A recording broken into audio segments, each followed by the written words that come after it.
Earthwise HK's official YouTube channel.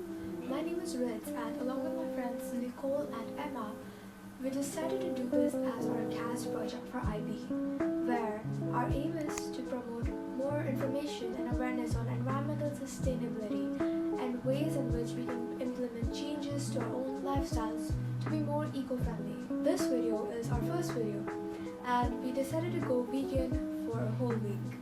Now, none of us are vegan or vegetarian, so it was definitely a challenge for us. Don't forget to subscribe and let us know your opinions and any further video ideas, and also follow our Instagram.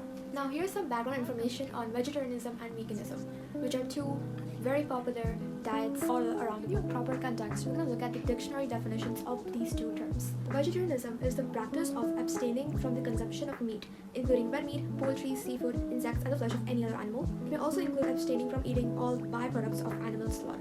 Veganism, on the other hand, is the practice of abstaining the use of animal products, particularly in diet, inclining with the philosophy that rejects the commodity status of animals.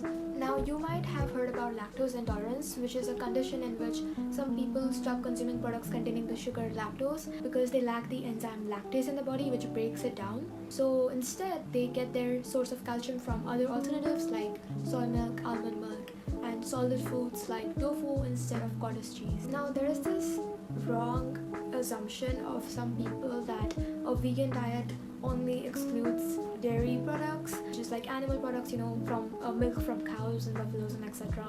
But they do eat eggs. Well, if that's the case, then don't you think there's not much of a difference between a lactose intolerant diet and a vegan diet? So actually, a vegan diet does not even contain eggs. It's like a more complicated version of vegetarian. They're not necessarily lactose intolerant, so the practice is based more on their values, what they think they should do, what they think is right, than their dietary requirements. Whenever I go to cafes like Starbucks in Hong Kong, and I see they have some menus which say they're vegetarian, but then it may contain, it says eggs, milk, etc. Now, even vegetarian diet now comes in various forms, which is kind of sad. The actual main fundamental of vegetarian diet is actually also to not include eggs and any meat product, but they can have milk, which also sort of comes from animals. But there's different types called ovo-vegetarian, which is they can eat eggs, lacto-vegetarian when they can have milk, and most people are lacto-vegetarian, and ovo-lacto-vegetarian, which is that they can have both milk and eggs. On Saturday morning, I went to McDonald's to have their breakfast menu.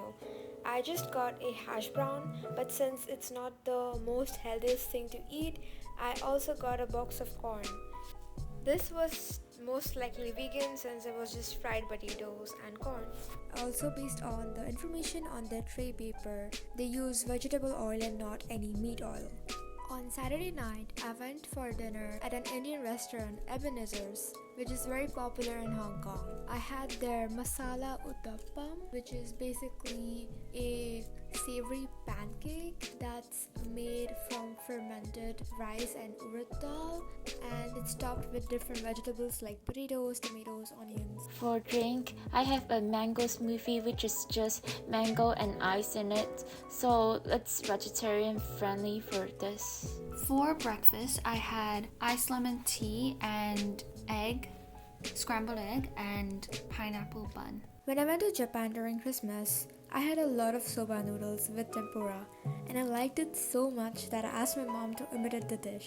For some reason, we could not find soba noodles in the markets, so instead we got some sort of a rice noodles, which we boiled, and we made tempura from eggplant and pumpkin. So for dinner, I had a dinner in a Singaporean restaurant, which the restaurant served all the vegetarian food in it.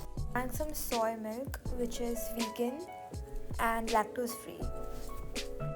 For lunch, I had a quinoa salad with avocado, cherry tomatoes, tempeh, carrots, and Brussels sprouts, and I also had it with sauerkraut. For lunch, I have a mango sticky rice, which is a Thai food, which is just like some rice with some mango. For dinner that day, I had a lot of varieties. There was a roti, which is a very popular Indian bread, and okra, and some green vegetable sabji as well. You can see there's also some biryani looking rice, but it's not biryani. So for dinner, that is just like a plain noodle with some fish balls in it. On Wednesday, me and Emma went on a geography field trip. So we ended up going to McDonald's because two of our teammates had to buy food from there, but we had our lunch, so we sat and ate it there. I had a sandwich which had lettuce in it along with a patty made up of potato and some chili flakes. For my lunch, I ordered a side dish of French fries, which is just potatoes fried in oil, which is vegetarian safe. For dinner, I had bean curd with celery and bell peppers. The bean curd was coated with tapioca starch, which is a root plant, so it is safe for vegetarian to eat. I also ate pea leaves, which are common among Asian foods.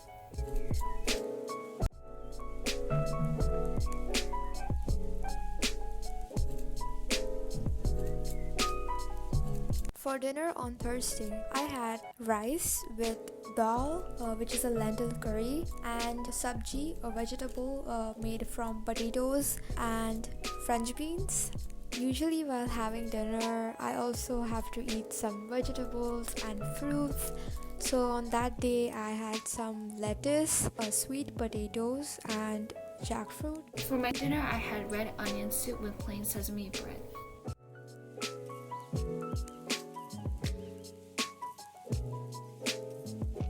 I had the Korean spicy noodles with baked beans that you get in a can. Just so you know, the noodles are actually chicken noodles, but I can never find chicken in it. Like, there's no flavor of chicken in it. It's just spicy. So it's not really vegetarian or vegan, but it's what I ate.